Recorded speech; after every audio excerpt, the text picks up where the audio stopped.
I was looking at my altar, and I just saw this little card. This is Ananda Maima, for those if you don't know her. She's I call her a saint from India. She passed away, I think, in the later 90s or early 90s, can't remember. And there's a saying, and I just wanted to read it because I think it is, I think it's a wonderful saying. Joys and sorrows are time-born and cannot last. Therefore, do not be perturbed by these.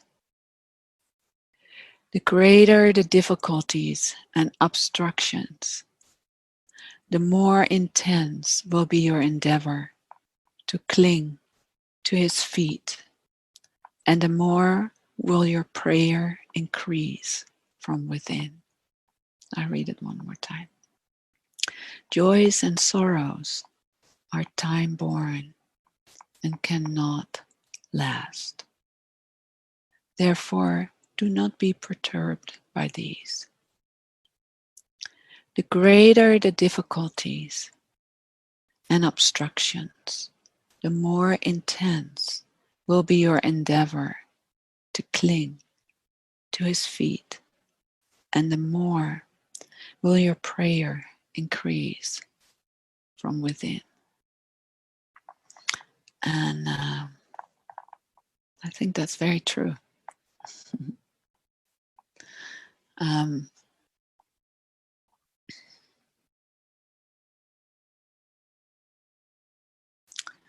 How I see it is that the more we're challenged in our lives, the more kind of consciousness needs to rise to the occasion. You know, we need to meet that with a wider field, with a wider presence.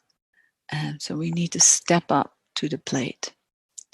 And we need that awake awareness. And that's, I don't know. I don't know if you have that in your own experience. I notice also in my own life and working with people, when there are deep, deep challenges, like really, really deep challenges, then all the bullshit is just gone. Poof, gone. And you're just completely pulled into this moment here to meet what is here.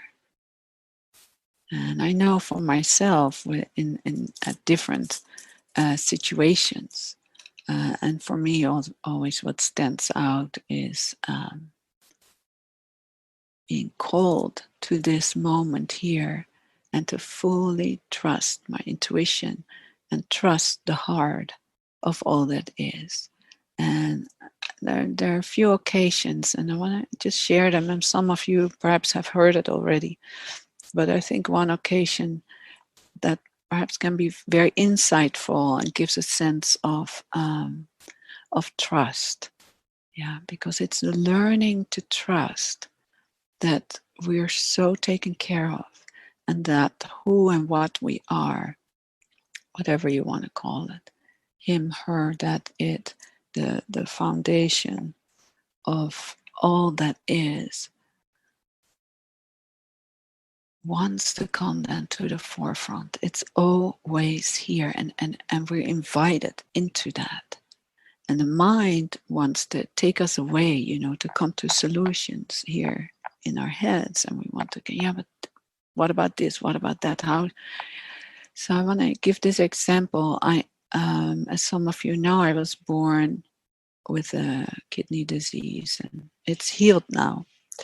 But there was a time where I just actually want to give two examples as how taken care we are, and how consciousness, or her, that, it, comes to care for us, and how we need to rise to the occasion. So first of all, I want to share at some point my kidney function was so low that part of the side effects of the disease I had was that a lot of bleedings would happen all for time, little ones, bigger ones, and then it would calm again. And so I was kind of used to it. I the first time when it happened in my 20s, I was like, wow, what's this? I was really scared. But then at some point, it's like, okay, it's just another part of it. But then at some point, the bleeding was really intense, and it just didn't stop in a few days, didn't stop in a week. And so I just couldn't do much anymore. I barely could walk to the bathroom. And my doctor and acupuncturist, she said, well, you need to go to your nephrologist. I'm not too crazy about going to doctors, but I went, and he told me, you need to go on dialysis, otherwise you pass on in a few weeks. And I said, okay, I don't know if I want to go on dialysis. I don't know. I just don't know what I'm going to do. I don't know. And he said, that's fine that you don't know, but I'm going to line everything up for you. So if you choose to live, that everything is ready to go. I said, that's fine. I will let you know. And I kind of jokingly said, I won't sit too long with it. Anyways, I went home, and I just sat on my bed and had like, well, let's say I didn't know what I was going to do. Let's say I choose to die. Let's say I choose not to do dialysis and just choose to let go and poof away. And you know what happens when you lose so much blood and you're so tired and the kidney function is really down? There's a tiredness that everything comes kind of okay. It tends to be a very gentle death, kind of slowly. You just slip into the ethers. And that's how I felt. So it was kind of, in a way, easy to say, that's okay, I just float away. And so I asked, like, well, let's say I choose to pass on. Is there anything I need to do or anything that's not complete? Anything? And just this immensity of silence came over me, this deep, deep peace. And it's like, okay, so that's okay. There's nothing to do here as far as I'm aware. And it was evening, and a friend was staying also with me and during the day, and he was going home, and he said, I really hope you choose to stay here. I said, well, I will let you know. So I went to sleep, and I didn't know what I was going to do. And the next morning I was called by the surgeon, and he said, the doctor told me to call you to set an appointment for the surgery because you need to have a tube brought into your belly for the home dialysis. There are different kinds of dialysis, one through the blood and one through a tube with certain fluids, which is very gentle. And I said, okay, let's set a time. And I said to him, I don't know if I will show up because I don't know what I'm going to do. And he said, that's fine. So we set a time. And I think his eyes were rolling when I said that. So that was that. And then later, the phone rang again. I didn't happen to pick up. I didn't know who it was. And now later, I listened to the message that happened to be the dialysis nurse and to call her. So I didn't feel moved to call her. And then for some reason, a few days later, I called her. And I said, I'd love to talk with you, but I don't want you to try to convince me about anything that I'm supposed to do or not. And I just, during the whole thing, there was such deep peace and such like connectedness. And I had made the choice, which I make in general in my life. I don't take any action unless it's informed by the truth of my being, by this love. That's me. That's all there is. That's what I trust. So it felt like just another beautiful, I can say that now, beautiful opportunity. In that moment, I was just so pulled in just to rise up to this occasion. So then we were talking, and I said to her, I don't want you to convince me about anything. I just want some information about home dialysis. And she said, okay. So we had wonderful conversation. And then at some point she asked me, well, why don't you want dialysis? I said, well, then I cannot really travel anymore. And I don't know, what's the point if I cannot travel? And she said, well, you're actually wrong. You can travel with the home dialysis because you can go wherever you want, and then the fluids will be sent there, and you can bring your machine wherever you go. And it was really funny. Like within a split second, I just totally 180 degrees change, and I said, "Really? Okay, just just let's do it." So that's kind of where the decision was made, which there was not really a decision made. It was just naturally unfolding, just trusting the process.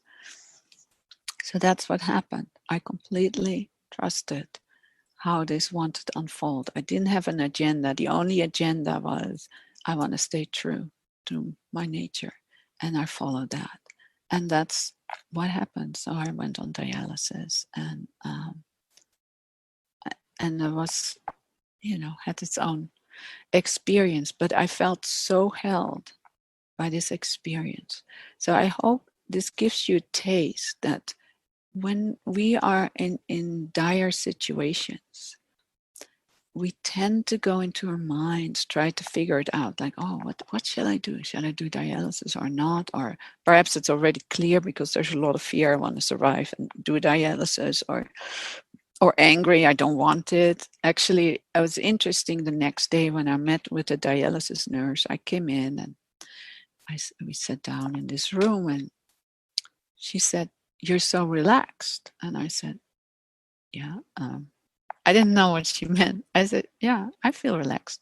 She said, "No, you don't get it. Anybody that comes here is either angry, sad, really scared." She said, "Never anybody comes in here that goes on dialysis and has the first appointment and is relaxed." And I felt that was the gift of the teachings, when we stay with the teachings, as I also mentioned in the meditation, of constantly coming back home to our foundation, to the unborn, to him, to her, to that, constantly, whenever we remember, at some point it just sticks at us. We are that love. We are that. We are that. And the more we stick to that, the more that's where we're located. And I feel that's also very important in these times where there's, any time are the challenges. Yeah. And there are the times of ease and beauty and joy. And then there's the time of sad and challenge. And now we're also in a situation where, as a spiritual person, so to speak, we're all spiritual, no matter what, if we engage in it or not. We're all divine. It takes even more invitation to stay home in these times. And, as she said, joys and sorrows are time-born and cannot last. Therefore, do not be perturbed by these. Of course, it's easier said than done when, when I have to go on dialysis, or later when I had to obviously receive the new kidney, and which brought me life, and my own kidneys were taken out. But also when you lose all your money, you lose your home, you lose your job, you lose a loved one, you lose. This is a time where a lot of people lose a lot of things. And simultaneously, this is also a time where people are helping each other as, perhaps never before, or never acknowledged before. there's a lot of love coming forth, a lot of community, a lot of togetherness, even though people keep physical distance in many occasions. We don't need to be socially distant. We can still be intimate. It's very important to realize, yeah, we may be physically distant. Or if you feel it's not necessary for you to be physical distant, as many countries, there's not even a rule that you need to be physical distant, like in Taiwan or Japan or Thailand, as far as I know, in Norway, Sweden, doesn't really play a role there. And other places there are, yeah. But just know that it's an opportunity to, as she say, to the more intense be your endeavor to cling to his feet, and the more will be your prayer increase from within. Because that's what happens when the more we kind of pushed, we're kind of pushed in certain ways. We're pushed in a quality of unpredictability, and we try to hold on to something.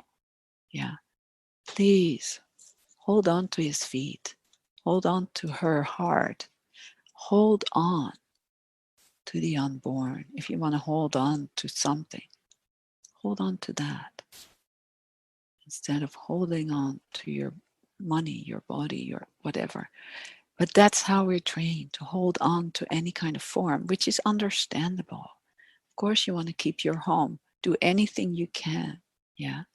And the more we come in this place where we trust that love is here, she is here, he is here, we are protected. But the first inclination as humans, because we're trained, is to look out there for help. And I'm not saying there's never help out there. There is also help out there, but there's also the prayer from within that deepens us, like that wants to make that true connection with our nature. Because we live mostly in distraction society. Even here now with this global thing that's happening, there's so much information that can distract us and actually also traumatize us, affect our nervous system so much. Take the information bite size. It's not good to allow yourself to be bombarded with constant information like, I need to stay on track, I need to stay on track. That is the nervous system that wants to be more vigilant, like, oh, I need to be on track, I need to know what's going on. No, it doesn't help. It's good to be informed, but let yourself be informed from within. Yeah, because here within is the true help, is the true connection. And when we hold that connection within, when we stay with that, then something starts moving. Yeah, of course, it's deeply moving. All the different layers that are unfolding in this world. But don't forget, inside here, all the different layers that are unfolding here too. And the more we can rest here as consciousness, as this love, the more we can rest as that precious love, as that preciousness that we are, and take that with us in the world when we're out there.